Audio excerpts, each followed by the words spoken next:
C'est un sujet...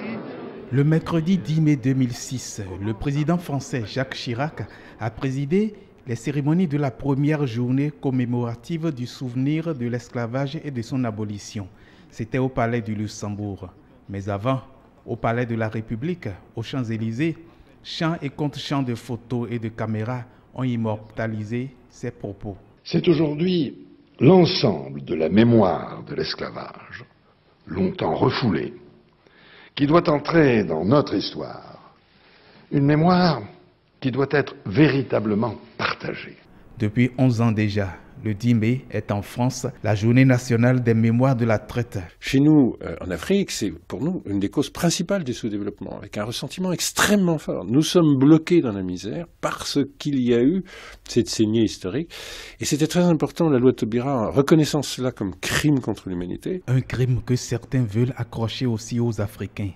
D'origine tchadienne et vivant en Côte d'Ivoire, ce jeune homme qui travaille sur les œuvres du Sénégalais Cheikh Anta Diop s'oppose à la culpabilité des rois noirs. C'était par le fusil, c'était par le feu. On obligeait même des chefs de famille, des rois, à rassembler des hommes sous le fouet et les vendre.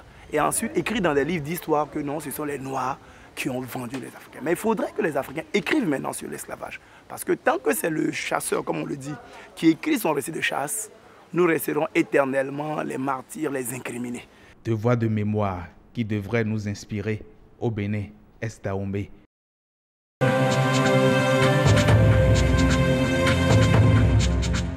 La loi Taubira, une loi baptisée du nom de Christiane Taubira, députée au Parlement français, rapporteur de la loi. Le code noir qui déclarait que l'esclave est un bien meuble, qui expliquait que le maître avait le droit à la première fuite de lui couper l'oreille et de le marquer à la fleur de lys, à la deuxième fuite de lui couper le jarret et de le marquer à la fleur de lys, à la troisième fuite de le mettre à mort. Ce code noir a séjourné dans le droit français pendant près de 2 siècles. Seule une loi solennelle disant la volonté du peuple français pouvait contrebalancer. La loi Taubira, une loi française, reconnaît comme crime contre l'humanité les traites et les esclavages pratiqués à partir du XVe siècle sur les populations africaines, amérindiennes, malgaches et indiennes. Une activité surnommée aussi commerce triangulaire, car faisant le triangle entre l'Europe, l'Afrique et l'Amérique. La France, fidèle à ce qu'elle représente dans l'imaginaire universel, fidèle à sa réputation de patrie des droits de l'homme, la France des Lumières reconnaît aujourd'hui que ce crime qui était légal, qui était officiel, qui était justifié également par des textes ecclésiastiques, ce crime était un crime contre l'humanité et en fait elle fait son travail de nation phare dans le monde en disant la première qu'elle reconnaît, qu'elle se désolidarise de ce crime et qu'elle reconnaît que c'était un crime contre l'humanité. Sous la 11e législature de la 5e République, la loi est adoptée par le Parlement français le 10 mai 2001, promulguée sous le gouvernement Jospin le 21 mai 2001 et publiée au journal officiel le 23 mai de la même année.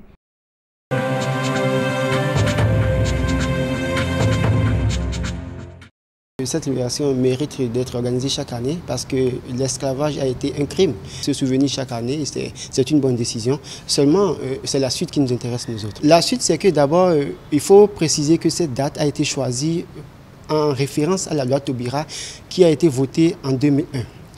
Chose bizarre, c'est qu'au niveau de la loi Taubira, l'article 5 précise qu'il faut indemniser ceux qui ont été victimes de l'esclavage. Mais au niveau de l'adoption de la loi, cet article a été enlevé. Et donc, nous estimons qu'aujourd'hui, pour célébrer cette journée, il faut nécessairement poser des actes de réparation parce que sans la réparation, le souvenir en l'état n'est rien. Nous avons des textes en la matière qui stipulent que quand quelqu'un commet un crime, il faut réparer. Pourquoi est-ce que les États comme la France, comme la Grande-Bretagne et autres, qui se reconnaissent comme étant des esclavagistes, qui se reconnaissent comme ayant commis des actes d'esclavage entre griffes, crimes contre l'humanité, ne veulent pas réparer. Et donc, on constate qu'il y a une hypocrisie. C'est les familles qui ont subi l'esclavage qui devaient être réparées. C'est à eux qu'on devait accorder des indemnités. Mais malheureusement, on se rend compte que ce sont ces familles négrières, ceux qui ont exploité les Noirs, qui ont eu des indemnités parce qu'ils estiment qu'ils sont dans leurs droits.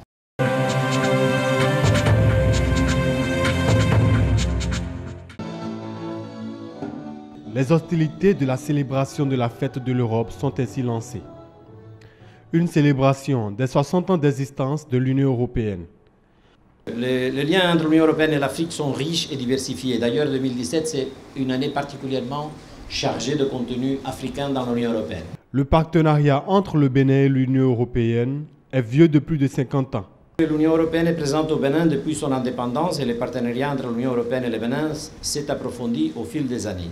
L'Union européenne est d'un appui important pour notre pays dans les secteurs de la gouvernance, de la décentralisation, de la justice, oui bien, de la justice, des réformes des finances publiques, le développement du secteur privé, l'énergie, la lutte contre le réchauffement climatique et la consolidation de la société civile. À travers le 11e Fonds européen de développement, l'Union européenne a alloué au Bénin une enveloppe financière de 242 milliards de francs CFA sur la période 2014-2020. L'Union européenne salue aussi les réformes entamées par le gouvernement. Le plan européen d'investissement extérieur est donc particulièrement d'actualité dans le cadre du volet d'investissement du programme d'action du gouvernement béninois. Avec d'autres partenaires, l'Union européenne s'est vite engagée à accompagner la volonté de la nouvelle administration de mener les réformes nécessaires à un développement durable et inclusif basé sur la croissance. En 2017, celle-ci commence à prendre forme et nous encourageons le gouvernement à poursuivre dans cette voie. L'institution va lancer en juin prochain la semaine de la diplomatie climatique. Une rencontre qui va permettre d'échanger sur les thèmes de la pollution et des émissions liées aux énergies conventionnelles thermiques.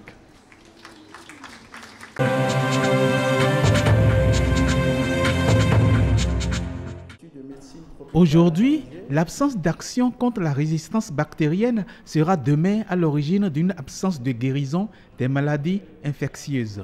Alarme lancée en 2011 par Margaret Chan Fung Fushun, directrice générale de l'OMS, Organisation mondiale de la santé. Alerte confirmée en 2017 où la résistance se fait plus présente, plus pressante et plus persistante face aux antibiotiques.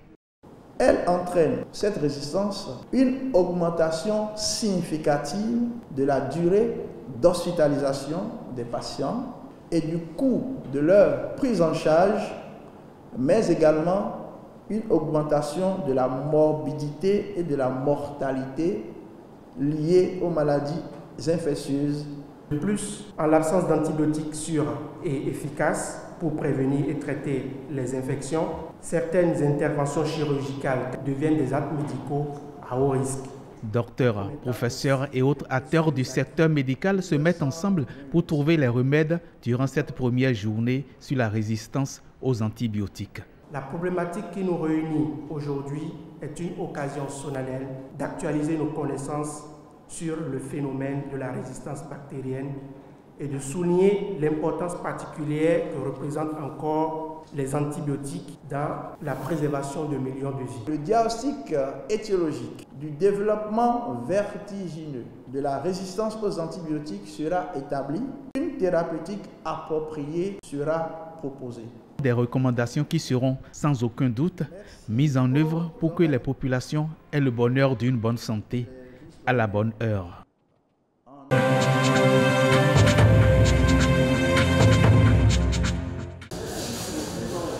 Comment réduire le taux des handicapés malvoyants au Bénin? La question préoccupe l'ONG internationale islamique de la charité. Elle lance sa 7e campagne sur la cataracte et le glaucome. L'objectif étant de prévenir et de guérir ces différentes maladies chez les patients. Nous avons choisi de faire la cataracte et le glaucome parce que nous avons vu que la population est vraiment atteinte par ce mal-là. Et la vue étant un organe tellement important pour nous et pour nos concitoyens, compatriotes, nous avons décidé de les aider et au travers de l'AICO pour pouvoir les dépister sur la cataracte et le glaucome. Donc vous venez, vous faites dépister. Lorsque on vous diagnostique que vous avez la cataracte ou le glaucome, vous serez programmé pour les opérations soit le jeudi, vendredi ou samedi. On exhorte la population à sortir massivement, à venir pour pouvoir se faire dépister. Parce que vous savez, la cataracte, ça peut conduire à une cécité progressive. On a fait le dépistage d'environ 1000 personnes pour 1000 personnes. Et ceux qui sont retenus pour les opérations, nous avons 140 qui sont maintenus pour passer à l'opération jusqu'à ce moment. Les interventions chirurgicales seront assurées par des experts venus de l'Égypte. L'ONG coétienne œuvre depuis 1994 dans les domaines socio-éducatifs et sanitaires au Bénin.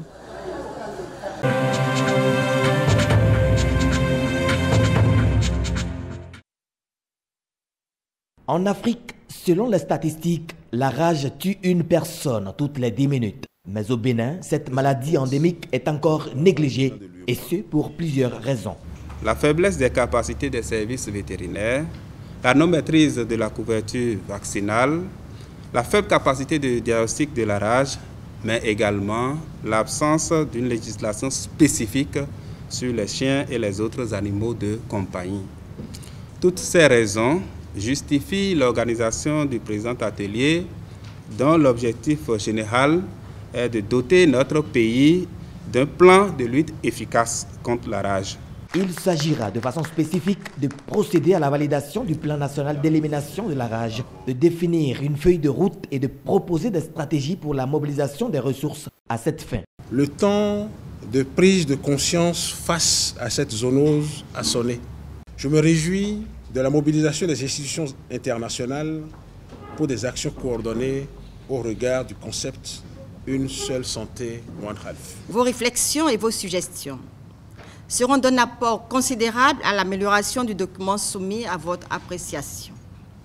Je mesure la complicité de l'exercice, eu égard à la nature du sujet et aux enjeux, mais je suis persuadée, au regard de vos expériences, que nous atteindrons les objectifs assignés à la présente rencontre. La rage est évitable par la vaccination et la sérothérapie des personnes exposées, la vaccination préventive des personnes à risque d'exposition et des chiens, vecteurs majeurs de la maladie.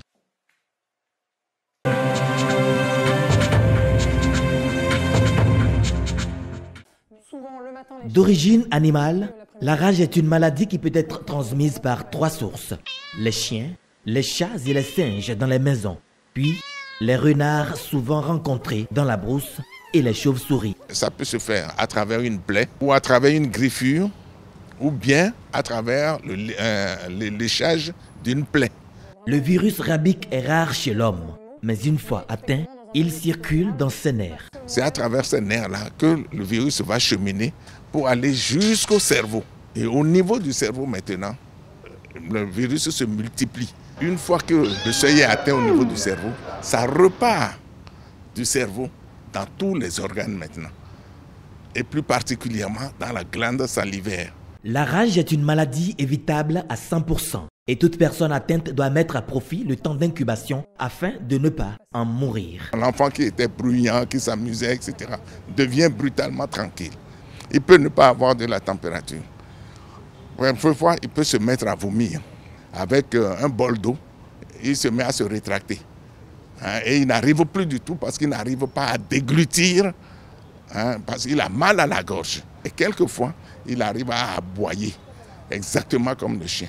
Quelles précautions immédiates prendre en cas de morsure par les animaux concernés? C'est surtout l'eau savonneuse, n'importe quel savon que vous mettez dans l'eau, vous faites mousser et vous prenez cette eau savonneuse pour laver la plaie ou la griffure, parce que l'eau savonneuse inactive le virus rabique. Et vous mettez une compresse propre dessus et vous courez maintenant au centre de santé le plus proche. À Cotonou, c'est le centre de Cotonou 1 qui se trouve à Tokpahoho.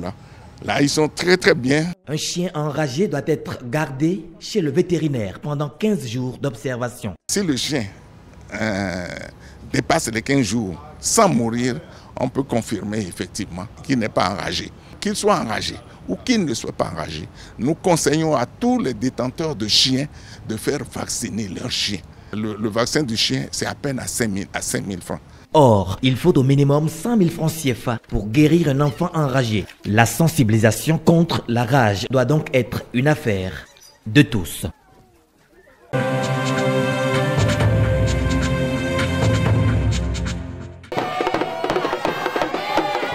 Par la présente sortie, nous venons signifier à nos chers aînés que nous avons pris acte de leurs propos et aviserons de façon appropriée en temps opportun avec avec l'appui et la pleine participation de toute la population. Aussi, nous profitons de cette même occasion, signifier que notre mouvement n'est commandité par personne et n'est dirigé contre personne. Il est plutôt l'expression de malaise d'une jeunesse qui n'a jamais décidé de prendre son destin en main et refuse de continuer à servir d'échelle à une génération d'aînés, car comme l'a si dit le respectable activiste américain Martin Luther King, à un moment donné de l'histoire, je cite, « Ceux qui sont devant doivent apprendre à diminuer, s'effacer, pour que d'autres progressent et grandissent. »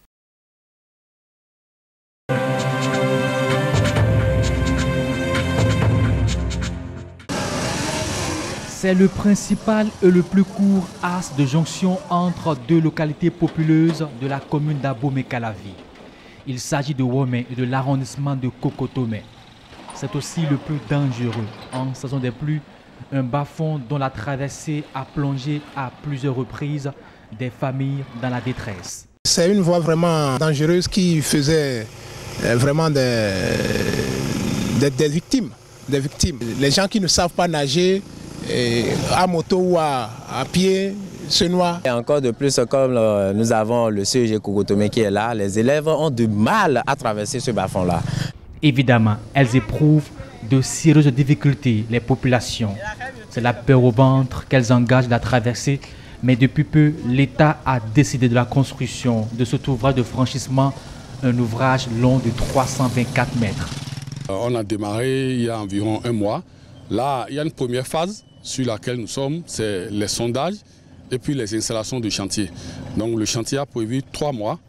Pendant les 3 mois, nous allons faire les sondages, on va faire l'étude et c'est au bout de 3 mois qu'on présente le projet même qui sera validé par l'administration et la mission de contrôle et en ce moment on démarre.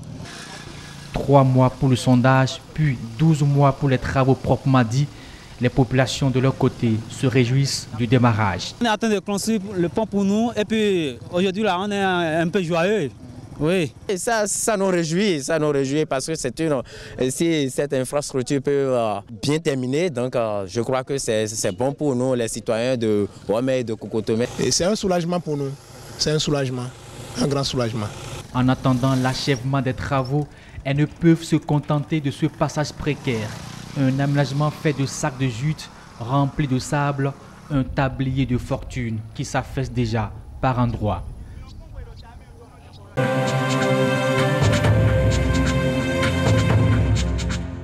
À l'heure où nous vous parlons, nos unités de combat sont à pied d'œuvre et défendent avec un acharnement révolutionnaire les points stratégiques de notre ville agressée. Une victoire sans précédent succède à ce discours du général Mathieu Kérékou. Le symbole de cette victoire se trouve entre la rue 390 et la route de l'aéroport. La place des Martyrs, devenue depuis la conférence nationale la place du souvenir. Ici, c'était la plus grande station d'essence à Jeep. C'était une grande place. Le bureau est derrière le CNSS là. Le grand bureau était là, la grande station était là. Il y avait plusieurs stations ici. Vous venez de l'aéroport, vous prenez du carburant. Vous venez de la ville ou de Kadiaou, vous prenez du carburant. Mais après cet événement, le feu Mathieu Kérékou dit, dans leur réflexion, ils ont dit on ne peut pas laisser la station là ici sans pérenniser la mémoire de nos compagnons d'armes qui se sont donnés pour la cause de la patrie. C'est comme ça on a rasé ici et que la place des Martyrs est venue. Le 16 janvier 1977, qui a été quand même une occasion de montrer la détermination de notre peuple à défendre non seulement la nation de nos ancêtres, mais aussi la révolution. Eux, ils croyaient une surprise, mais c'est nous qui les avons surpris. Parce qu'on croyait qu'on n'avait pas d'armes autant que ça.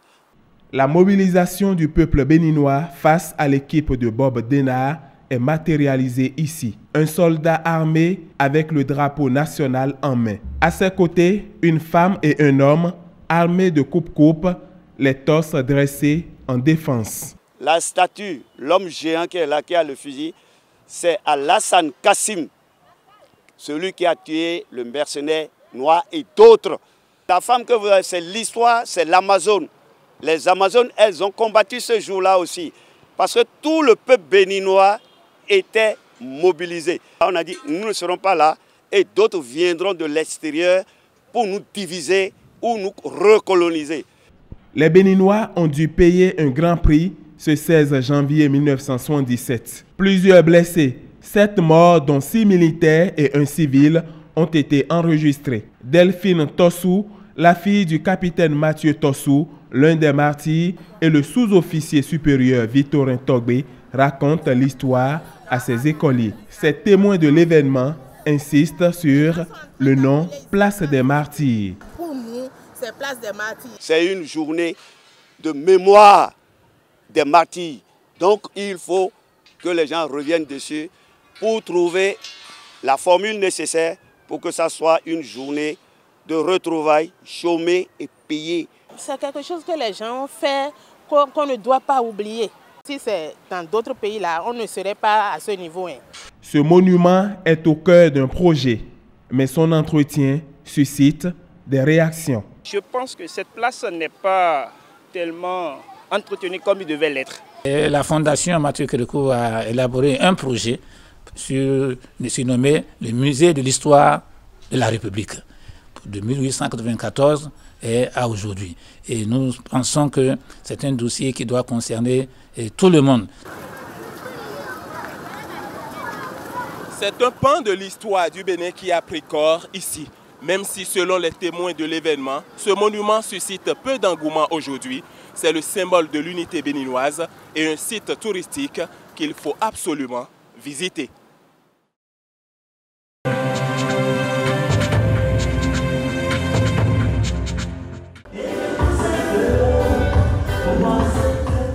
Ce n'est pas fini pour le chantre de l'Éternel Didier Togbé. La preuve, le lancement de son 6e album intitulé Mon témoignage. Mon témoignage, tout simplement parce que, vous savez, dans la vie, il faut faire confiance en son créateur. Il faut lui être fidèle. Et c'est en cela qu'on peut recevoir sa visite, sa touche personnelle, ce qui va changer ton histoire à jamais. Et c'est ainsi que tu pourras parler de mon témoignage comme moi je suis en train de le faire aujourd'hui. Sur cet album, nous avons le Zoblazo, le reggae, qui a fait le témoignage. Et nous avons aussi la Humba. Une sortie fortement soutenue par ses pairs.